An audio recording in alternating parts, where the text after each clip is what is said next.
नमस्कार मित्रों, आपका फिर से स्वागत है हमारे चैनल पर। देखिए, हम साइंस के अंदर जो है कोशिका जो है उस टॉपिक को पढ़ रहे थे और हमने कोशिका की जो बेसिक जानकारी है, कोशिका का जो सिद्धांत है किसने दिया, उसके अंदर क्या क्या विशेष अभिग्रहित या अवधारणाएं थी, वो हमने विस्तार से पढ़ी। देखिए, अब हम कोशिका के जो संरचना है उसके बारे में पढ़ेंगे। और सामने आपके ये डायग्राम है, सिंपल सा डायग्राम है कोशिका का। कोशिका की संरचना जो है वो किन किन घटकों से मतलब बनी है, इसकी जो संरचना है। तो आपके सामने ये कोशिका का चित्र है। इसमें देखिए, यहां पर ये जो कोशिका के चारों तरफ जो घेरा है, ये कोशिका झिल्ली या सेल मेम्ब्रेन बोलते हैं इसे हम। और इसके बीच में एक संरचना है, केंद्रक बोलते हैं इसे। और इसके अंदर जो जितना भी ये बीच वाला क्षेत्र है, केंद्रक और ये झिल्ली के बीच वाला जितना भी एरिया है, खाली स्थान, जहां पर बहुत सारे जो पदार्थ पाए जाते हैं, इस क्षेत्र को कोशिका द्रव्य या जीव द्रव्य नाम दिया गया। और कुछ संरचना मैंने और भी इसके अंदर बनाई, हालांकि इसमें बहुत सारी संरचना और भी है जिसका हम विस्तार से आगे वर्णन करेंगे। देखिए, ये जो भाग है, ये वाला ये रिक्तिका है, और ये वाले जो है इनको माइटोकॉन्ड्रिया कहा गया। ये बहुत ही महत्वपूर्ण कोशिका में है, इस कोशिका का भाग है। तो देखिए, कोशिका की संरचना में इसके जो घटक हैं, वो कोशिका तीन घटकों से, मुख्य जो घटक इसकी है तीन है।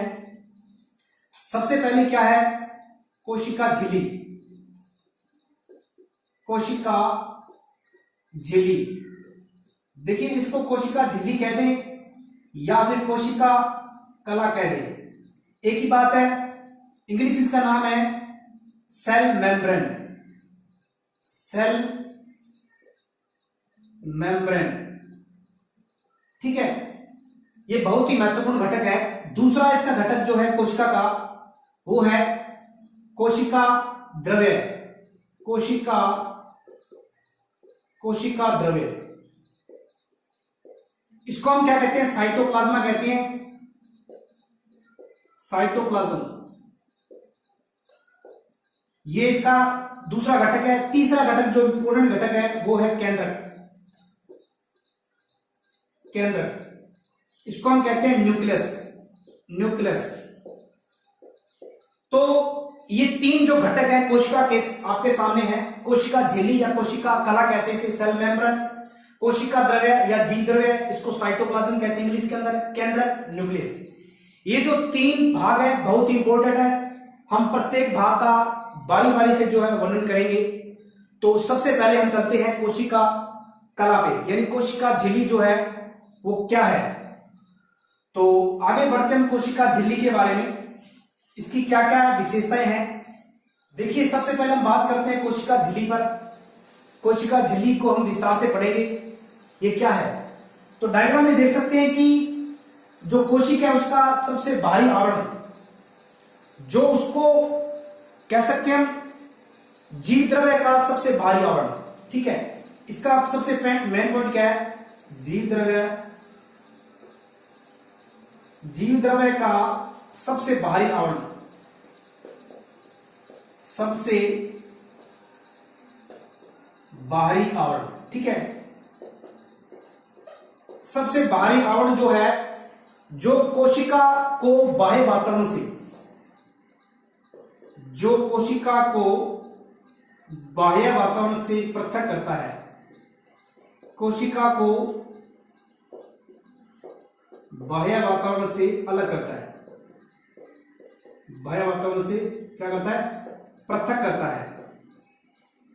तो ये इसका एक पॉइंट है, यानी कि हम कह सकते हैं कि जो कोशिका है, इस कोशिका का सबसे बाहरी आवरण और जो कोशिका को बाह्य आवरण वातावरण से मतलब क्या पृथक करता है, ठीक है। यानी अंदर का जो भाग है, उसकी सबसे बाहर वाला जो भाग है वो कोशिका, देख सकते हैं इसकी बाहरी आवरण जो है कोशिका झिल्ली कहलाती है। अगर बात करें कोशिका झिल्ली की मोटाई की, अगर बात करें हम इसकी मोटाई की, तो कोशिका झिल्ली की जो मोटाई है वो लगभग कह सकते हैं 75 से 105 आर्मस्ट्रॉन्ग, 75 से 105 आर्मस्ट्रॉन्ग, ठीक है। आर्मस्ट्रॉन्ग जो है इसकी इकाई है मोटाई की, तो इसके बराबर जो है लगभग होती है।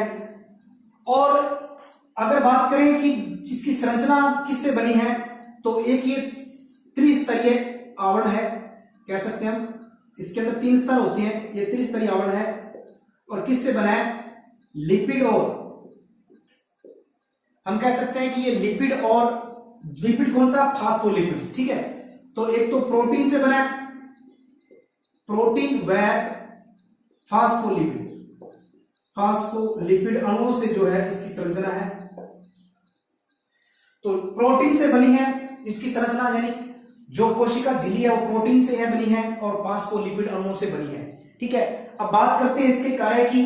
तो इसके क्या क्या कार्य हैं, कोशिका झिल्ली के क्या क्या कार्य हैं, ठीक है। देखिए कोशिका झिल्ली का सबसे महत्वपूर्ण कार्य क्या है कि एक तो ये कोशिका में जो प्रवेश करने वाले, जो बाहर करने वाले और बाहर जाने वाले जो पदार्थ हैं उनको आने जाने देती है। मतलब क्या है कि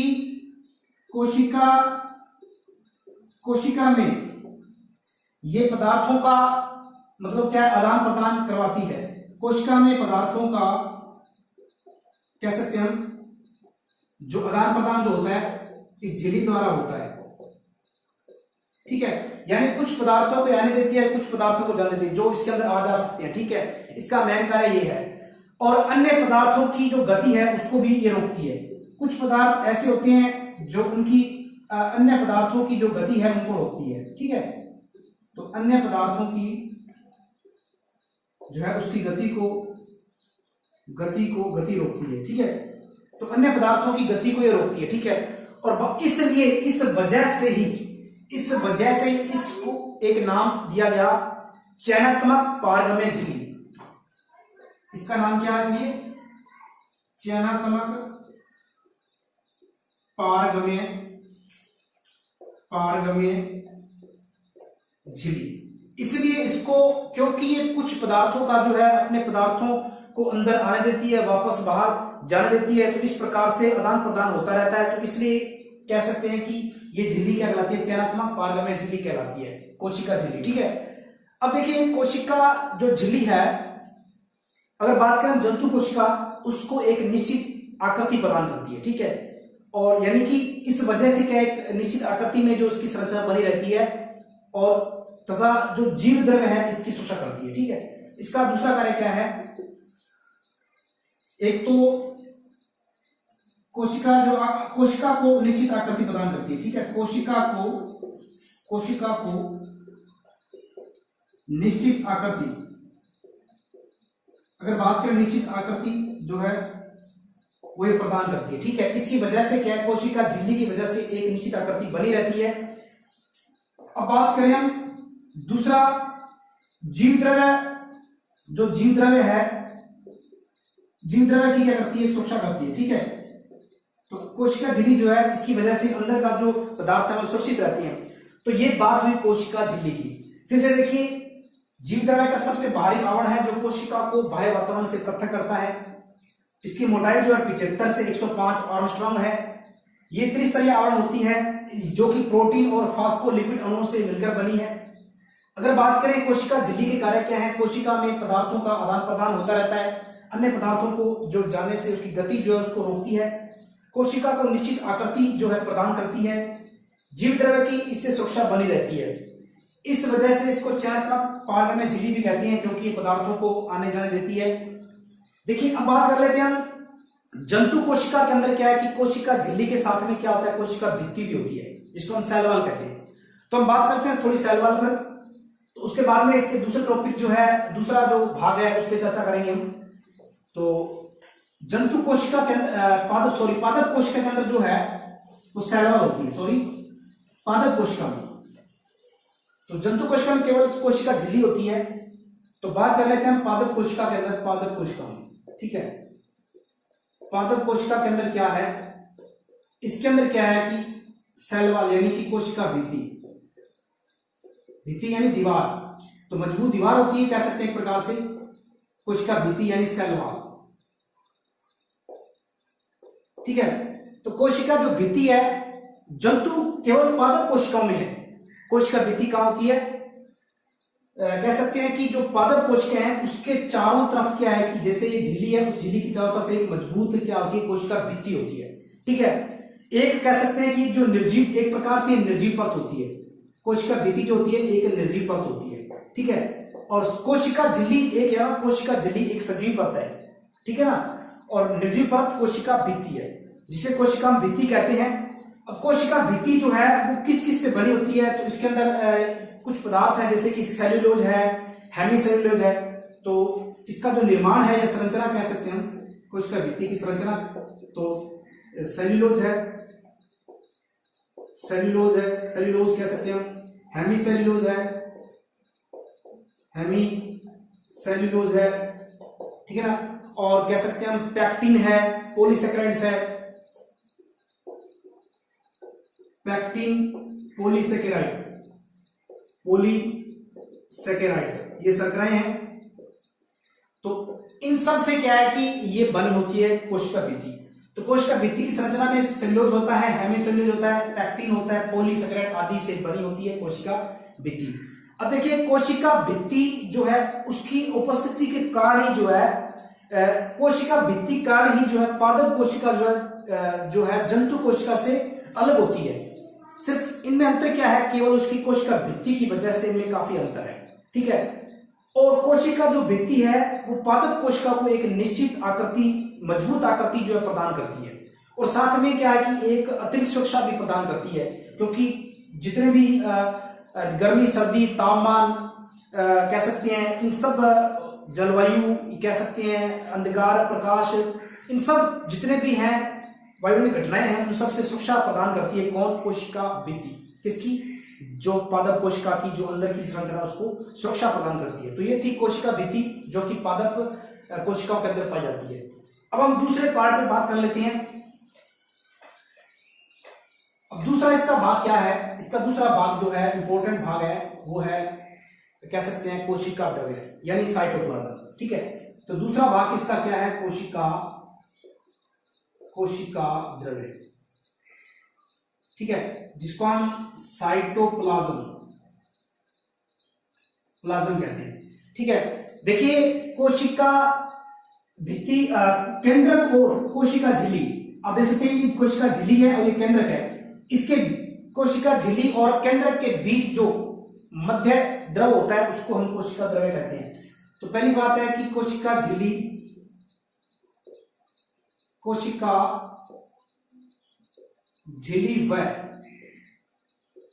केंद्रक के मध्य द्रव्य को हम क्या कहते हैं, कोशिका द्रव्य कहते हैं, ठीक है। अब देखिए कोशिका द्रव्य के अंदर कई तरल पदार्थ भी होते हैं, ठीक है। कोशिका द्रव्य के अंदर क्या है, इसमें कई तरल पदार्थ जो हैं, उन तरल पदार्थ जो है उसके अंदर क्या है, तरल पदार्थ में कई सजीव संरचनाएं भी है, ठीक है। तरल पदार्थ में कई जो है सजीव संरचनाएं हैं, कई सजीव संरचनाएं हैं। उदाहरण के लिए मैंने बताया जैसे रिक्तिका है, माइटोकॉन्ड्रिया है, लवक है, हम कह सकते हैं कि राइबोसोम है, लाइसोसोम है, सेंट्रोसोम है, गोल्जी काय है। ये सारे जितने भी हैं वो सब जो है एग्जाम्पल के तौर पर माइटोकॉन्ड्रिया,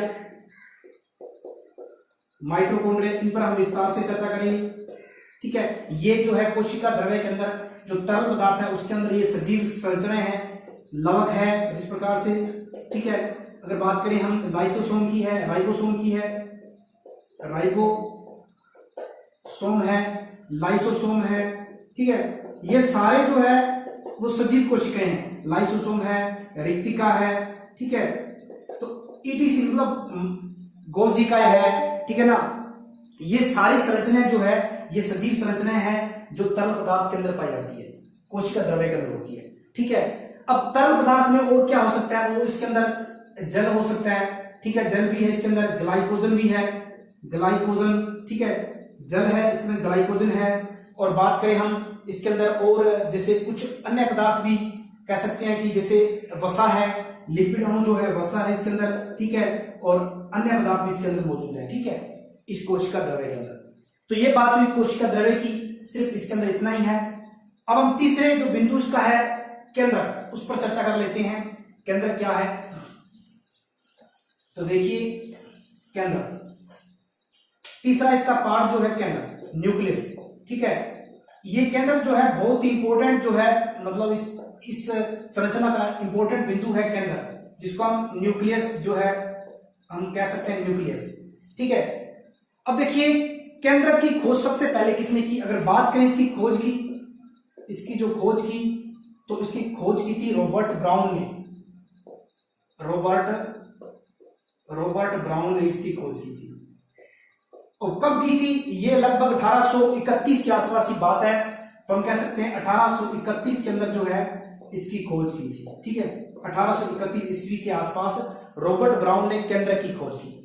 अगर बात करें कि ये जो सबसे महत्वपूर्ण जो कोशिकांग है, सबसे महत्वपूर्ण कोशिकांग, सबसे महत्वपूर्ण, ये सबसे महत्वपूर्ण कोशिकांग है कोशिका की दृष्टि से। ठीक है, और बात करें साधारण, अगर बात करें कि साधारण एक कोशिका के अंदर केवल एक केंद्रक होता है। ठीक है, मतलब क्या है कि एक कोशिका में एक केंद्र। ठीक है, लेकिन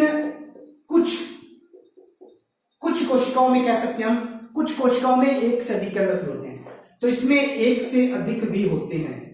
कुछ कोशिकाओं में एक से अधिक केंद्रक भी हो सकते हैं।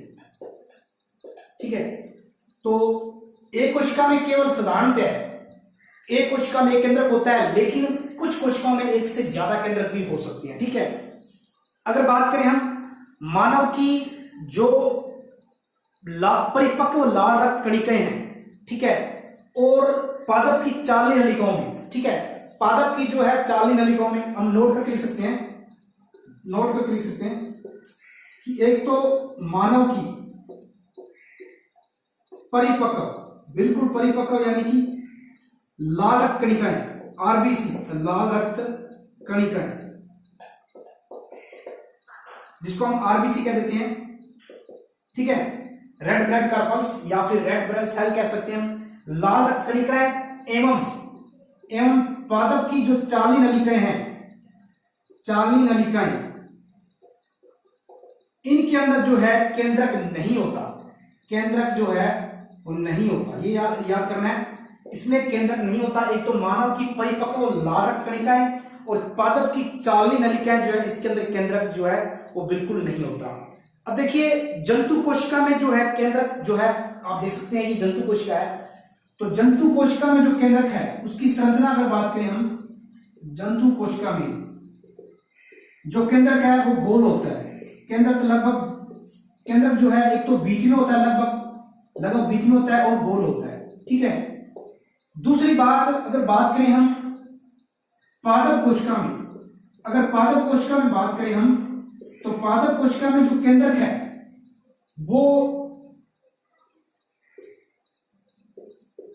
जो है वो मतलब क्या है कि एक बड़ी रिक्तिका होती है केंद्रक, पादप कोशिका में रिक्तिका बहुत बड़ी होती है, तो बड़ी रिक्तिका के कारण जो इसका केंद्रक है वो उसकी उपस्थिति कहाँ होती है, ये पेपर में सवाल पूछा गया है रीड के अंदर। तो पादप कोशिका में केंद्रक जो है वो बड़ी रिक्तिका की मौजूदगी के कारण क्या होता है कि ये कोशिका की परिधि के आसपास होता है, परिधि की तरफ होता है, तो परिधि की तरफ होता है। ठीक है ना, तो ये बिल्कुल कह सकते हैं अगर इस प्रकार से संरचना है तो यहाँ पर बड़ी बड़ी रिक्तिकाएं हैं इस प्रकार से, तो लगभग यहाँ पर इसके आसपास परिधि के आसपास जो है इसकी उपस्थिति होती है। ठीक, देखिए अब हम बात कर लेते हैं केंद्रक की संरचना की। देखिए डायग्राम है, इसके अंदर ये केंद्रक की संरचना है। आप देख सकते हैं कि ये जो अंदर का जो भाग है इसको केंद्रक नाम दिया गया है, ये केंद्रक छिद्र है, ये इसके केंद्रक झिल्ली है, और इसके अंदर जो है ये केंद्रक छिद्र ये हो गए, और ये जो है ये केंद्रक द्रव्य इसके अंदर है। और बात करें हम इसके अंदर जो इस प्रकार से कुंडलित संरचनाएं हैं, इनको नाम दिया क्रोमेटिन जालिका, और ये संरचना जो है अंतःप्रतल जालिका। तो ये डायग्राम है केंद्रक का। अब बात कर लेते हैं कि इसकी संरचना किस प्रकार से है। देखिए इसमें क्या है कि दोहरी केंद्रक झिल्ली है, केंद्रक में क्या है, दोहरी केंद्रक झिल्ली है। इसकी झिल्ली जो है वो दोहरी बनी हुई है, दो परतों की है, आप देख सकते हैं इस प्रकार से दो परतें। और इसके अंदर क्या है कि केंद्रक छिद्र है, इसके अंदर क्या है, केंद्रक छिद्र है।